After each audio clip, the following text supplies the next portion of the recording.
എല്ലാവർക്കും നമസ്കാരം. മറ്റൊരു വീഡിയോയിലേക്ക് സ്വാഗതം. ഗുരുവായൂരിൽ ഹിറ്റായിട്ട് ഓടിക്കൊണ്ടിരിക്കുന്ന വെർച്വൽ ക്യൂ സംവിധാനത്തെക്കുറിച്ച് ഇന്ന് പറയാം കേട്ടോ. ഗുരുവായൂർ തിരക്ക് എല്ലാവർക്കും തന്നെ അറിയാം. ദിവസവും അത് വർദ്ധിച്ചു വരികയാണ്. പണ്ടൊക്കെ തിരക്കെന്ന് പറഞ്ഞു കഴിഞ്ഞാൽ അത് വിശേഷ ദിവസങ്ങളിലൊക്കെ ആയിരിക്കും. അഷ്ടമരോഹിണി, ഉത്സവം, ഏകാദശി ഇങ്ങനെയുള്ള ദിവസങ്ങളിലായിരുന്നു പണ്ടൊക്കെ തിരക്കുകൾ അനുഭവപ്പെട്ടിരുന്നത്. അല്ലെങ്കിൽ മുപ്പട്ട് വെള്ളി, വ്യാഴാഴ്ച അങ്ങനെയുള്ള ദിവസങ്ങളിൽ. ബാക്കിയുള്ള ദിവസങ്ങളിൽ താരതമ്യേന അധികം തിരക്കൊന്നുമില്ലാത്ത സാധാരണ ദിവസം പോലെ ആയിരിക്കും. പക്ഷേ ഇപ്പോൾ അങ്ങനെ തിരക്ക് എങ്ങനെ ഉണ്ടാവുമെന്ന് മുൻകൂട്ടി പറയാൻ പറ്റാത്ത ഒരു സ്ഥിതിവിശേഷമാണ്. വിശേഷ ദിവസങ്ങളാണെങ്കിൽ പിന്നെ അതിഗംഭീരമായിട്ടുള്ള തിരക്കാണ് ഉണ്ടായിരിക്കുന്നത്.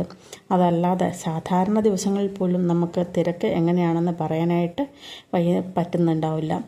ഇവിടെ വന്നു കഴിഞ്ഞാൽ തിരക്കിനെ കുറിച്ച് അറിയാൻ പറ്റത്തുള്ളൂ. അപ്പോൾ അത്രയും തിരക്കുള്ള ഒരു സമയത്ത് ഭക്തജനങ്ങളുടെ ഒരു പ്രധാനപ്പെട്ട ഒരു ബുദ്ധിമുട്ടായിരുന്നു ഈ ക്യൂ സംവിധാനം. ക്യൂസ് അവിടെ മണിക്കൂറുകളോളം ചെലവഴിക്കുക എന്നുള്ളത്. ഇപ്പോൾ ഗുരുവായൂരിൽ വർഷങ്ങളായിട്ട് ഭക്തർ വരുന്നുണ്ടെങ്കിലും ഇവിടുത്തെ ചില ക്യൂ സംവിധാനങ്ങൾ, ഇപ്പോൾ ക്യൂ കോംപ്ലക്സ് പോലെയുള്ള സംവിധാനങ്ങളിൽ ചെറിയ ചെറിയ മാറ്റങ്ങളൊക്കെ വരുത്തിയിട്ടുണ്ടെങ്കിലും ഭക്തജനങ്ങൾക്ക് അത് കൂടുതൽ ഉപകാരപ്രദം ആയിട്ട് ഉണ്ടായിരുന്നില്ല. ഗുരുവായൂർ ദേവസ്വം അതിനുള്ള പ്രയത്നങ്ങളൊക്കെ തുടങ്ങിയിട്ടുണ്ടായിരുന്നു. ഇപ്പോൾ അതിൻ്റെ ഭാഗമായിട്ടാണ് ഇങ്ങനെ ഒരു ക്യൂ സംവിധാനം, അതായത് വെർച്വൽ ക്യൂ സംവിധാനം നിലവിൽ വരുത്തിയിരിക്കുന്നത്. ഇതിൻ്റെ ഏറ്റവും വലിയ ഉപകാരം എന്ന് പറയുന്നത് കുറഞ്ഞ സമയത്തിനുള്ളിൽ ഭഗവാനെ ദർശിച്ച് തൊഴുതിറങ്ങാനായിട്ട് സാധിക്കുന്നു എന്നുള്ളതാണ്. അപ്പോൾ ഓഗസ്റ്റ് 4-ാം തീയതി മുതലാണ് ഇത് തുടങ്ങിയത്. ആഴ്ചയിൽ 2 ദിവസം. ഇനി നമുക്ക് എങ്ങനെയാണ് വെർച്വൽ ക്യൂ ദർശനത്തിനായിട്ട് ബുക്ക് ചെയ്യേണ്ടതെന്ന് പറയാം കേട്ടോ. ഗുരുവായൂർ ദേവസ്വത്തിൻ്റെ വെബ്സൈറ്റ് ഓപ്പൺ ചെയ്ത് കഴിഞ്ഞാൽ അതിലെ ദർശൻ എന്നുള്ള ഐക്കോൺ കാണാൻ പറ്റും. അതിൽ 2 തരത്തിലുള്ള ദർശനമാണ് ഒന്ന് ഗീലാമ്പ്, അതായത് നെയ് വിളക്ക്, 1000 രൂപയുടെ ദർശനം, ചീട്ടാക്കിയിട്ടുള്ള ദർശനം. അതിൻ്റെ താഴെയായിട്ട് ഫ്രീ ദർശൻ എന്ന് കാണാം. അതിൽ ക്ലിക്ക് ചെയ്ത് കഴിഞ്ഞാൽ പിന്നെ നമ്മൾ അടുത്തതായിട്ട് ഇവിടേക്ക് വരുന്ന സമയത്ത്, ക്ഷേത്രത്തിൽ ദർശനത്തിനായിട്ട് വരുന്ന സമയത്ത് പാലിക്കേണ്ടതായിട്ടുള്ള കുറച്ച് കാര്യങ്ങളാണ് കാണാൻ പറ്റുക. ഇതിൻ്റെ ഡീറ്റെയിൽസ് വലത്ത് ഭാഗത്ത് തന്നെ നിങ്ങൾക്ക് കാണാൻ പറ്റുന്നുണ്ടായിരിക്കും. എല്ലാവരും ശ്രദ്ധിക്കുക. അപ്പോൾ ഇതിൽ പറഞ്ഞിരിക്കുന്നത് ഏറ്റവും ആദ്യത്തെ കാര്യം, അഹിന്ദുക്കൾക്ക് ക്ഷേത്രത്തിലേക്ക് പ്രവേശനമില്ല എന്ന് നമുക്ക് എല്ലാവർക്കും തന്നെ അറിയാം. ഹിന്ദുക്കളായിട്ടുള്ളവർക്കാണ് ക്ഷേത്രത്തിലേക്ക് ദർശനത്തിനായിട്ട് പ്രവേശിക്കാനായിട്ട് സാധിക്കാൻ പറ്റുകയുള്ളൂ. ഇനി ഇവിടേക്ക് വരുമ്പോൾ പാലിക്കേണ്ടതായിട്ടുള്ള ഡ്രസ് കോഡ്, അത് സ്ത്രീകളുടെയും പുരുഷന്മാരുടെയും പറയുന്നുണ്ട്.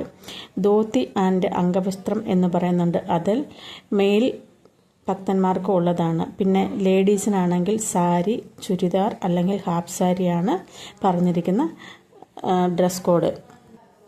പിന്നെ ധരിക്കാൻ പാടില്ലാത്ത വസ്ത്രങ്ങളുടെയും ലിസ്റ്റ് പറഞ്ഞിട്ടുണ്ട്. അതുപോലെ തന്നെ ഷൂസ് അല്ലെങ്കിൽ ചെരുപ്പൊന്നും ഇടാതെ വേണം ക്ഷേത്രത്തിൻ്റെ അകത്തേക്ക് പ്രവേശിക്കാൻ. ക്യൂയിലേക്ക് കയറുമ്പോഴും ഇതൊക്കെ പാലിക്കേണ്ടതാണ് എന്നുകൂടെ അതിൽ കാണിക്കുന്നുണ്ട്. അപ്പോൾ ഇതൊക്കെ കഴിഞ്ഞ് നമ്മൾ കൺഫേം ചെയ്ത് കഴിഞ്ഞാൽ മാത്രമാണ് നമുക്ക് ബുക്കിങ്ങിനായിട്ടുള്ള ആ സെഷൻ തുറന്നു വരും. അപ്പോൾ അതിൽ ഡേറ്റ് ഉണ്ടായിരിക്കും. അപ്പോൾ ഏത് ദിവസത്തിലാണ് നിങ്ങൾ വരാനായിട്ട് ആഗ്രഹിക്കുന്നത് ആ ഒരു ഡേറ്റ് സെലക്ട് ചെയ്യുക. ഇപ്പോൾ ഓഗസ്റ്റ് മാസത്തിലെ ബുക്കിംഗ് എല്ലാം അവസാനിച്ചു. സെപ്റ്റംബർ ബുക്കിംഗ് ഇനി ഓപ്പൺ ആയിട്ടില്ല കേട്ടോ. അത് വരുന്ന സമയത്ത് അറിയിക്കാം. ഇപ്പോൾ ഏത് ഡേറ്റിലാണ് വരാനായിട്ട് നിങ്ങൾ ആഗ്രഹിക്കുന്നത് ആ ഒരു ഡേറ്റ് ചൂസ് ചെയ്ത് അത് കഴിഞ്ഞാൽ ടൈം സ്ലോട്ടുകൾ കൊടുത്തിട്ടുണ്ടായിരിക്കും. അതായത് രാവിലെ 7 മണി മുതൽ ഓരോ മണിക്കൂറിലും ദർശനം, പിന്നെ ഉച്ചയ്ക്ക് 12-നും 1 മണിക്കും, പിന്നെ വൈകിട്ട് 4 മണിക്കും 5 മണിക്കും ആണുള്ളത്.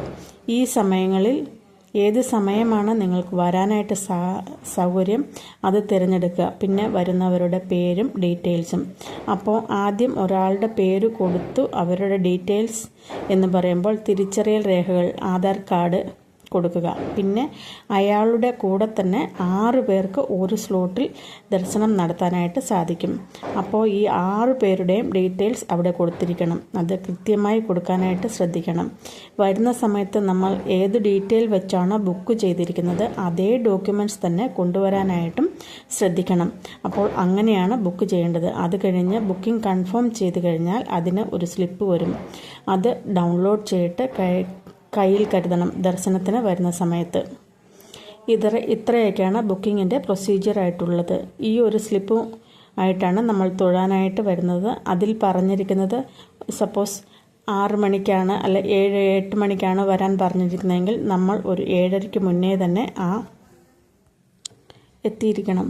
പിന്നെ നിങ്ങൾ വരുന്ന സമയത്ത് സ്ലിപ്പ് കൊണ്ടുവരണം. ബുക്ക് ചെയ്യാൻ ഉപയോഗിച്ചിട്ടുള്ള തിരിച്ചറിയൽ രേഖയുടെ ഒറിജിനൽ തന്നെ വേണം കൊണ്ടുവരാനായിട്ട്. അത് കിഴക്കേ നടയിൽ നമ്മളുടെ ഭഗവതി കെട്ടുണ്ടല്ലോ, ആ ഭാഗത്ത് ക്യൂ കോംപ്ലക്സിൻ്റെ കിഴക്കേ നടയിലുള്ള ക്യൂ കോംപ്ലക്സിൻ്റെ വടക്കേ അറ്റത്തുള്ള ക്യൂ ആണ് ഈ വെർച്വൽ ക്യൂ ദർശനത്തിനായിട്ട് ഒരുക്കിയിരിക്കുന്നത്. അപ്പോൾ അവിടെ 8:30 എത്തുമ്പോൾ തന്നെ ആദ്യം വന്നവർ ക്യൂവിൽ നിൽക്കുന്നുണ്ടായിരിക്കും. അവിടെ കയറ്റി വിടുന്ന സമയത്ത് അവരുടെ, അതായത് 8 മണിക്ക് കയറേണ്ടവരുടെ ഡീറ്റെയിൽസൊക്കെ ചെയ്യുന്നുണ്ടായിരിക്കും. അവിടെ കമ്പ്യൂട്ടറൊക്കെ വെച്ച് ചെക്ക് ചെയ്യാനായിട്ട് ആളുകൾ ഇരിപ്പുണ്ട്. അപ്പോൾ അവരുടെ കയ്യിൽ നമ്മുടെ സ്ലിപ്പ് കയ്യിൽ കൊടുത്തു കഴിഞ്ഞാൽ അവർ ചെക്കിങ് കഴിഞ്ഞിട്ട് നമ്മളോട് ക്യൂവിൽ നിൽക്കാൻ പറയാൻ ആവശ്യപ്പെടും. 8 മണി ആയിക്കഴിഞ്ഞാൽ ആ ക്യൂ തുറന്നു വിടും. തുറന്നു വിട്ട് കഴിഞ്ഞാൽ നേരെ എത്തുന്നത് ഭഗവാന്റെ അടുത്തേക്കാണ്. അപ്പോൾ നമുക്ക് ഒരു 8:20, 8:30 ആകുമ്പോഴത്തേനും തൊഴുത് പുറത്തു വരാൻ സാധിക്കുമെന്നാണ് തൊഴുത് കഴിഞ്ഞവർ പറഞ്ഞു കേട്ടത്. അതായത് വെർച്വൽ ക്യൂ സംവിധാനത്തിലൂടെ തൊഴുതിട്ടുള്ളവർ പറഞ്ഞതാണ് പറയുന്നത്. അപ്പോൾ ഈ വെർച്വൽ ക്യൂ സംവിധാനം എന്ന് പറയുന്നത് വളരെ വേഗത്തിൽ നമുക്ക് ഭഗവാനെ കണ്ട് തിരിച്ചിറങ്ങാനുള്ള സൗകര്യം ഒരുക്കിത്തരുന്നു. ഇനി വെർച്വൽ ക്യൂ സംവിധാനമല്ലാതെ മറ്റ് ജനറൽ ക്യൂവിലൂടെയും നമ്മൾക്ക് ഭഗവാനെ കാണാനായിട്ട് സാധിക്കും. അതായത് പണ്ട് ഉപയോഗിച്ചിരുന്ന ജനറൽ ക്യൂവിലൂടെ തന്നെ നമുക്ക് കാണാൻ സാധിക്കും. പിന്നെയുള്ളത് സിറ്റിസൺ ക്യൂ ആണ്. അത് 60 കഴിഞ്ഞ സീനിയർ സിറ്റിസണുള്ള ക്യൂ ആണ്. അതൊരു സ്പെഷ്യൽ ക്യൂ സംവിധാനമാണ്. അത് രാവിലെയും വൈകുന്നേരം ഉണ്ട്. അതിലൂടെ തൊഴുവാനായിട്ട് സാധിക്കും. 60 കഴിഞ്ഞവർക്ക് അതിൻ്റെ തിരിച്ചറിയൽ കാർഡ് കൊടുത്താൽ മാത്രമേ ആ ക്യൂവിൽ നിന്ന് നമുക്ക് ഭഗവാനെ ദർശിക്കാനായിട്ട് സാധിക്കുകയുള്ളൂ.